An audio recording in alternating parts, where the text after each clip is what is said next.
Hola chicos, vamos a platicar un poquito más sobre el tema eficiencia de reacción. Vamos a involucrar conceptos como reactivo limitante y reactivo en exceso y en un momento más los vamos a explicar.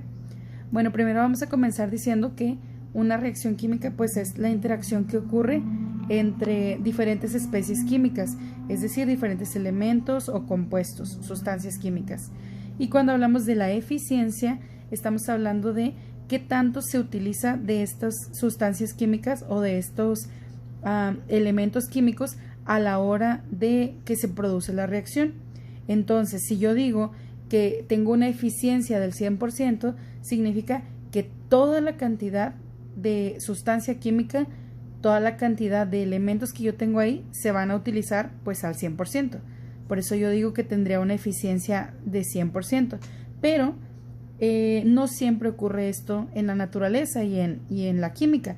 No siempre se consumen la totalidad de estas sustancias químicas. Por lo tanto, no siempre se tiene una eficiencia del 100%.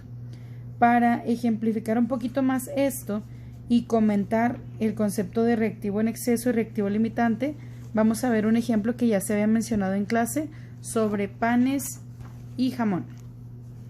Bueno, tenemos aquí que para poder formar un sándwich necesitamos 2 panes y un jamón. Tenemos por acá 8 panes y 3 jamones únicamente. Y aquí me dice que el reactivo en exceso va a ser el pan, el reactivo limitante el jamón. ¿Por qué? Pues porque no importa la cantidad de pan que yo tenga, si yo solo tengo 3 jamones, únicamente puedo realizar 3 sándwiches. Entonces aquí lo que está limitando mi reacción o lo que está haciendo que ya no se pueda seguir produciendo esa reacción es el jamón, por lo tanto es el reactivo limitante. Va a haber un sobrante de pan porque pues ya no puedo hacer más sándwiches, ¿no? Después de esos 3, entonces va a haber un sobrante de pan, por lo tanto el pan va a ser el reactivo en exceso. Si vemos que aquí nos sobran 2 panes. Entonces, este es un claro ejemplo de que no todas las reacciones químicas ocurren con una eficiencia del 100%. ¿Qué tendría que pasar para que hubiera una eficiencia del 100%? Pues tendríamos que tener aquí nada más 6 panes y 3 jamones o 4 jamones para estos 8 panes, es decir, que se consumiera la totalidad de ambos participantes. Pero como les decía, no siempre ocurre de esta forma. Entonces, a veces vamos a tener uno que limita la reacción y otro que queda excedente, al que le vamos a llamar reactivo en exceso. Ahora, para poder calcular esto que les menciono, para que nosotros podamos determinar cuál es el porcentaje de eficiencia de una reacción, o sea, de cualquier ecuación que se nos presente, necesitamos aplicar esta pequeña fórmula. Porcentaje de eficiencia, es decir, qué tanto se va a utilizar de los elementos implicados, va a ser igual al rendimiento real o rendimiento experimental en gramos. Aquí nos está diciendo la unidad en la que lo tengo que manejar. Por lo tanto, si me lo dan en kilogramos u otro, pues yo tengo que transformarlos, convertirlos en gramos. Rendimiento real experimental en gramos entre rendimiento teórico también en gramos. Todo esto por 100. ¿Por qué por 100? Pues porque estamos intentando sacar un porcentaje. Siempre que manejemos un porcentaje, necesitamos multiplicar por 100 para que nos arroje ese por ciento. Ok, para ejemplificar, lo que acabamos de explicar, vamos a tener aquí esta ecuación. En esta ecuación están participando el benceno, el ácido nítrico, y esto nos produce nitrobenceno y agua. Es decir, al reaccionar el benceno y el ácido nítrico nos producen estos dos, nitrobenceno y agua. Entonces, vamos a tener un problemita pequeño que nos dice, al reaccionar 500 gramos de ácido nítrico, obtenemos 650 gramos de nitrobenceno. Y nos pregunta, ¿cuál es el porcentaje de eficiencia de la reacción?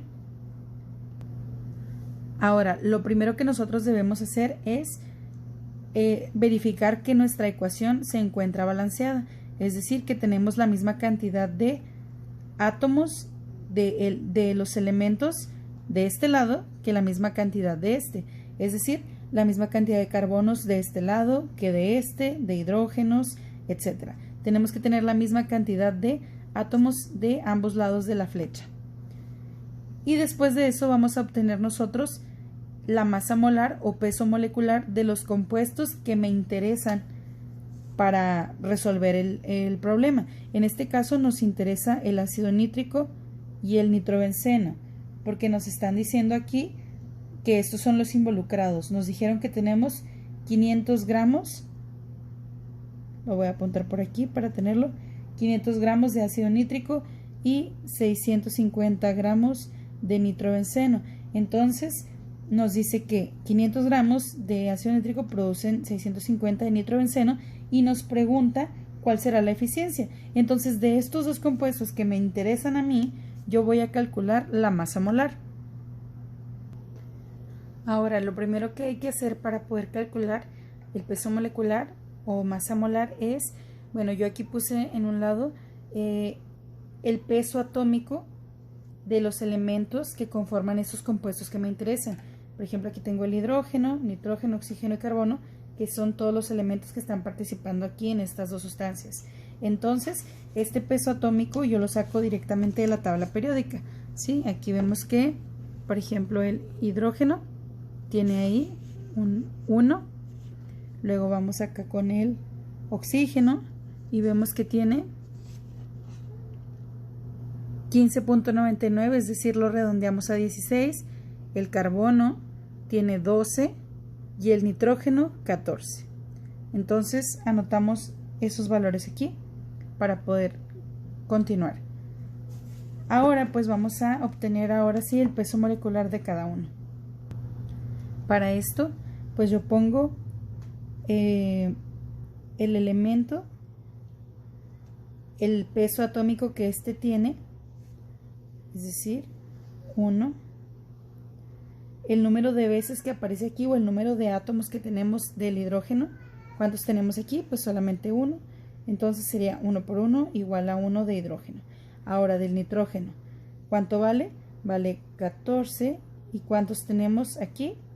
Solamente 1, entonces tenemos 14.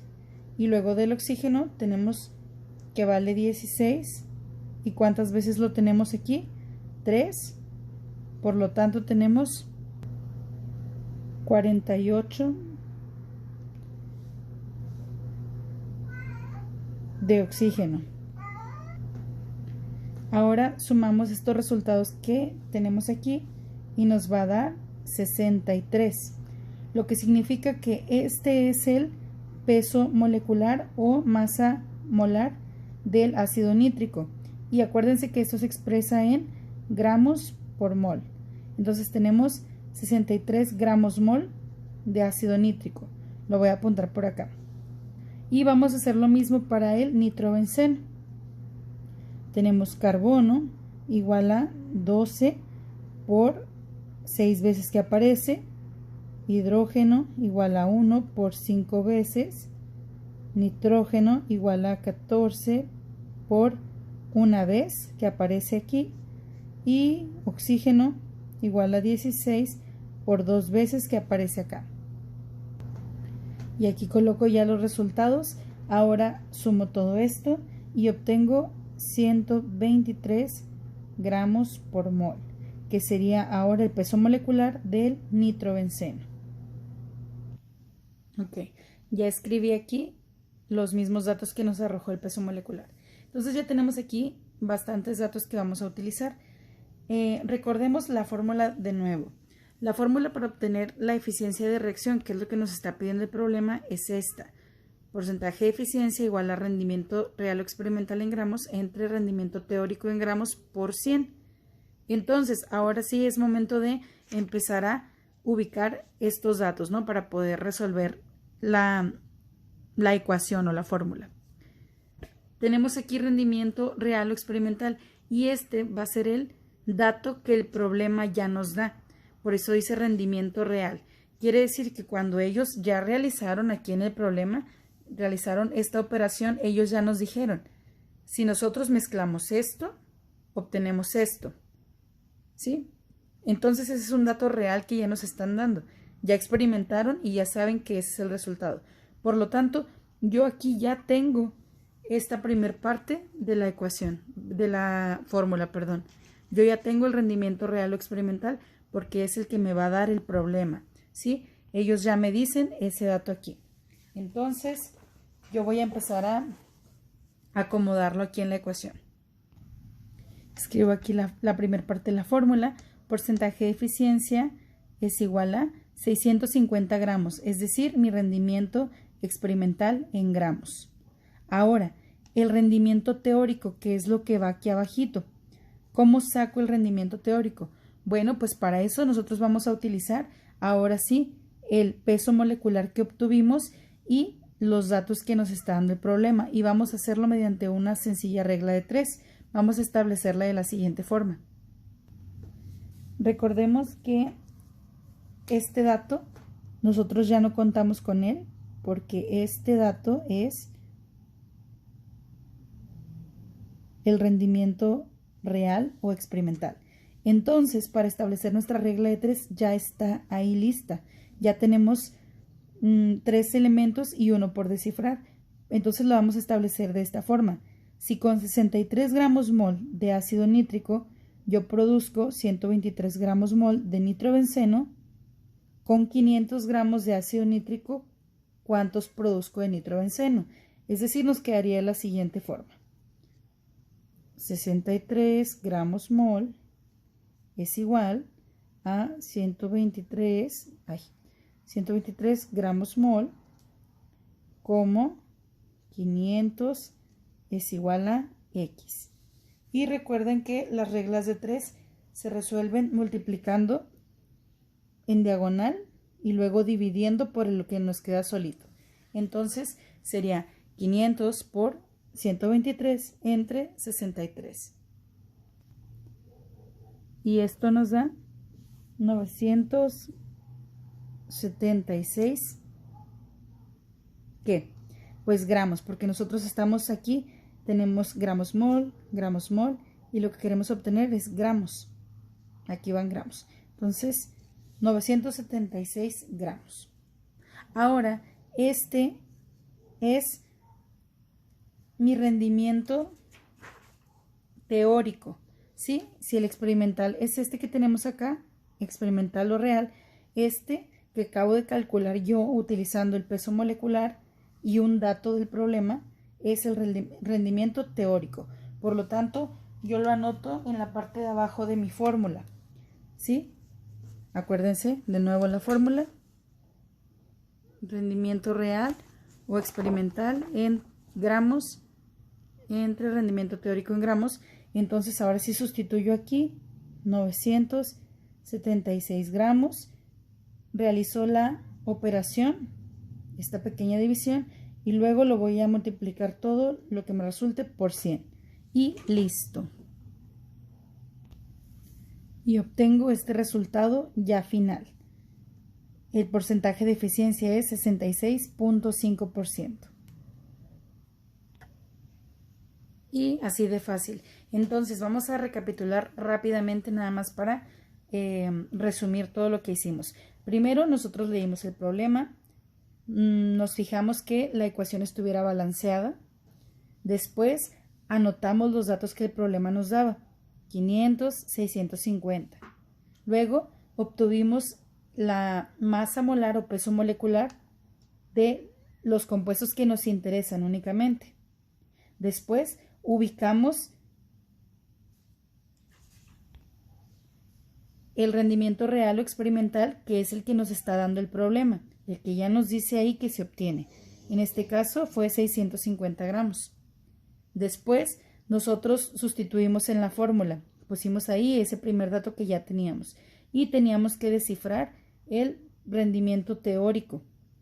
Entonces para eso utilizamos una regla de 3 y ya la teníamos aquí hecha prácticamente. Pusimos, si con 63 gramos producimos 123, con 500, ¿cuántos iremos a producir? Porque recordemos que ese dato es como si ya no lo tuviéramos porque ya lo utilizamos acá.